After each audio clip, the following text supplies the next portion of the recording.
So from the Project 11 page, click this link and download the elements you'll need for this project. So while that's downloading, you can launch Audition either from the dock or the Applications folder. Then create a new multitrack session either by clicking File, New, Multitrack Session, or press Command-N, or click on the little multitrack button there. Any of those will launch the multitrack session. Go ahead and name the session your first name, last name, and Project 11 or P11. Put it on the desktop so you can more easily find it. We'll do it at 48K since this is video. 32-bit is always a good idea, and stereo for the output, and then click OK and you're set to go. Then check your Downloads folder. It should be downloaded by now. Then unzip the zip archive. You'll see inside there's one video and 10 audio stems. There are no step-by-step instructions for this because it's so similar to Project 10 that I didn't think I needed to do that, and plus you've got this video now. You want to import these files now into Audition, so do Command-I from Audition or File, Import File. Then browse over to the Downloads folder where you just unzip the files. Select the top file, then hold down the Shift key and select the bottom file, or you can do Command-A and then click Open, and they'll import into your session, and there they are in the Files panel. Notice that the video of the Tennessee Mafia Jug Band 1.move is only video. There's no audio with that. Okay, so drag the video out onto the timeline and start at the beginning of the timeline. If you're not seeing the video itself, go to Window, then scroll down to Video, make sure that's checked. Video sometimes appears in the lower left-hand side. You can undock it by clicking on those three lines there and then move it around, and you can size it by grabbing any of the four corners. It's nice to have the time display on the video itself, although there's also a time display on Audition as well. Notice we're actually using it in decimal, which is the minutes, seconds, and milliseconds. Normally, we'd work in time code when we're working on a video, but we're not really spotting effects to this. And it's nice to have the decimal there, the minutes, seconds, and milliseconds, so that we can more easily compute the milliseconds for the delay on the echo. Next, you can grab all the audio files in the Files panel there. It doesn't matter if you grab the sequence won't actually show up as an audio track when you drag it out. Drag them onto the timeline and snug them up to the beginning of the timeline. If everything is coming on the same track, then hold down the Option key when you drag them so that they all show up in individual tracks. And even though you only have 6 tracks now and we've got 10 things we're dragging out, Audition will automatically create the extra 4 tracks we need for the additional files. Next, with the Move tool, drag and lasso all of the audio files, then right-click and go Lock in Time. Again, that will lock these files so that they stay in sync with the picture and they won't get bumped out of sync. You can still cut and delete and do all kinds of things, you just can't move them left or right. If you zoom in on a file, you'll see the lock icon, which indicates that the file can't be moved left or right. So next, take the Move tool again and lasso the 2 audience tracks. They're at the top. These tracks came in alphabetically, so they're A, so they should be at the top. Then once they're lassoed, hit Command-G to group the 2 tracks. Whenever you have a live performance, you need to pick up the audience. You want to hear the cheers, the applause, and other reactions. Outside of that, we want to eliminate the track because we don't want to be picking up the band at a distance. We're going to get the bad sound from the PA, and it just doesn't sound good. It's kind of like an establishing shot in a sitcom. You start with an exterior of the house, and then when you zoom in to the kitchen and the close-ups, that's where the action starts. So the 3 places in the crowd track, we want to keep it right at the very beginning, before they've actually started the song. About exactly 1 minute in, they do a reaction to the fiddle solo, and then again at the end, right where the applause is. Notice that the applause goes on longer than the video, so we want to chop it at the end of the video so it times to that length. And then we're going to do a fade on the beginning a little bit to crossfade that more into the band, and we're going to do a fade out at the end. Next, we'll highlight all of the other tracks by dragging through them with the mouse and kind of lassoing them in. We don't actually have to hit Command-G. Now that they're grouped, we can pull the end of those files to the left with the Trimmer tool, which is actually the Move tool. You may have to make one of the tracks a little bit taller so the Move tool actually shows up as a trimmer, but then you can drag them to the left so that they end just about where the video ends. Then once you do that, you can grab the fade icon on one of the files and fade it, and they'll all fade together.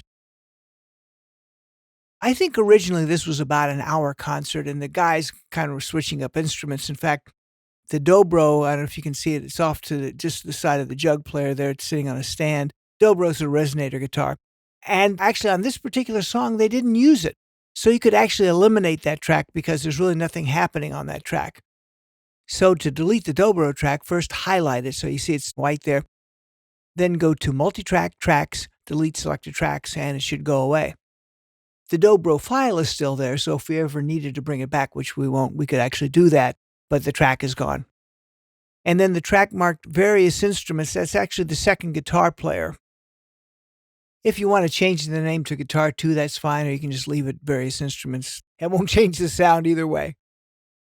Next, like with the crowd tracks, and just like we did in Project 10 on the vocal track, we're going to go through and eliminate places where the singer's aren't singing. Because again, those mics are picking up the various instruments at a distance and kind of destroying the presence. So I'm going to start first with vocal left, which are the background singers, and we're going to delete all the places where they're not singing. We have to kind of listen in those instrumental sections because sometimes they interject with a comment like, whoa, or hey, whatever. So if they do that, we want to keep that, but otherwise we want that to be gone. So I'm going to do a Command K on all those places to separate it, and then I'll go through, click on each one of those spots I want to delete, and then just hit the delete key and it'll go away. I don't want to do Shift Delete, I just want to do Delete. So now I'll do the same thing for the vocal R or vocal right. That's actually the lead singer. Notice the singer sings not only the choruses, but the verses as well. And there at the end, it looks like Bleed, that last bit at the far right, but that's actually the chorus. What happened was the singer wasn't actually focused as much on the microphone, so we're going to keep it, but we're going to separate it so that we can raise the level of that and you can actually hear it because he's the only one singing the melody. Everyone else is singing harmony. So I'm going to delete all the sections of Bleed just by clicking on the file and highlighting it and hit the delete key. Then I'm going to lasso everything, both the left and the right vocals there, with the Move tool. And from the Clip menu, I'm going to select Clip, Match Clip Loudness. This window will open and the ITU, or the International Telecommunications Algorithm, appears. There's a whole entire list of algorithms, but that one is fine and usually works well. The target loudness is -20 or -23, somewhere in that neighborhood. That should be fine, so just click OK. So you can see that brought the level up in some cases, it took the level down in some cases, but it balanced out all of those choruses and all of the interjections and the verses and everything. So everything is now more even. And that was actually helpful to do because the second chorus was a bit louder than the first chorus, and that last chorus on the lead singer was really low as well.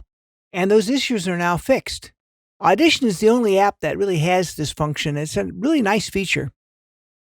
So unlike Project 10, in this case, I'm going to kind of pan the instruments the way they are on stage. It makes sense the way they're set up. They've got the bass right in the middle. The vocals are close to the center. And this doesn't change the sound, but I also like to move the tracks around so they kind of line up with the way they are positioned on stage, putting the fiddle to the left and the banjo to the right. And you do this by grabbing the color bar at the bottom of the track there and dragging it. So I'm going to put the crowd hard left and hard right because that's where they were recorded. I can physically turn the pan pots with a mouse or just click on it and type in L100 or -100 for left and R100 or 100 for the right. I'm going to put the fiddle hard left. The two guitars, we'll put them 50% left and right respectively. I'm going to put the vocals, normally they would be dead center, but I'm going to put them maybe 10% either way just to spread them a little bit. I usually have the singers in the middle, but 10% of center is close. Put the bass in the center and then put the banjo hard right. That gives everyone their place on stage, and it should make it easier to hear everyone because they're spread out in the stereo field. Next, as we typically do with dialogue or vocals, we're going to brighten up the vocals to increase the presence. By adding some high-end EQ, we're increasing the intelligibility and it makes the vocals sound more present. I'm also going to check for resonances in the low-mid range, and I found one. This is on the lead singer.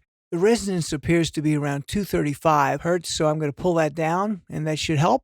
I'm also going to do the same thing for the background singers. I've added the high end for intelligibility, and the low mid-range resonance seems to be around 207, so I'm going to notch that out a little bit to make it clearer.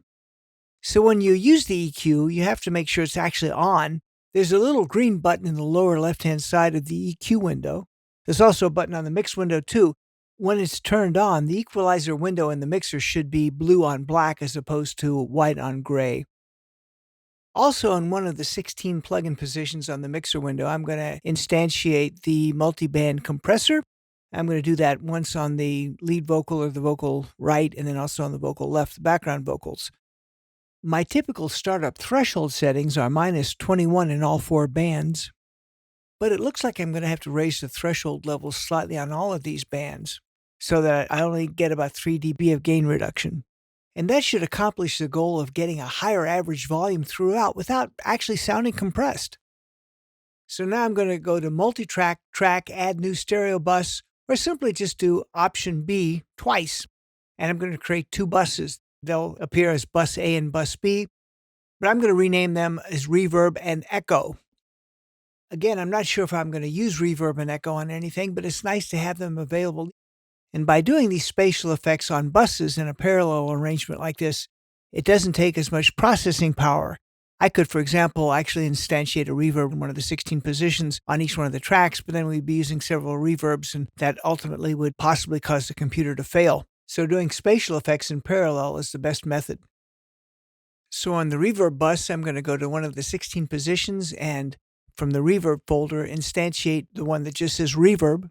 And of course, I get this message that says, this is very compute intensive, so don't use too many of these, and we're only going to use one. And the only things I'm going to change on the reverb, I'm going to change the decay time. That's how long it takes the reverb to die out. It normally instantiates around 700. I'm going to change it to about 2500, which is about 2.5 seconds, which is a good decay time. And then the output level, since we're using this in parallel as opposed to series, I'm going to set the dry to 0 and the wet to 100%. I know it goes up to 500, but again, I mentioned that before. It's kind of like having the amplifiers that go up to 11. It just makes it louder, but 0 and 100 are fine. And then on the echo bus, in the folder marked echo and delay, I'm going to instantiate the one that just says echo. And like in Project 10, I need to know how long a beat is. Most echo devices usually will reference to beats per minute, but in Audition, they want to know the milliseconds. And since we're in milliseconds anyway, what I'm going to do, I'm going to go to the bass track. The bass player is playing quarter notes most of the time, so I'm just going to isolate one quarter note, and that's how long a beat is. If I look in the properties panel, it says that that beat is 558 milliseconds. So in the left channel delay time, I'm going to type in 558. That'll be a quarter note. Then for an eighth note, I'll type in half that amount. In the right channel, 278 milliseconds. Everything else there is fine as is, so I don't usually mess with it. It's not worth spending the extra time.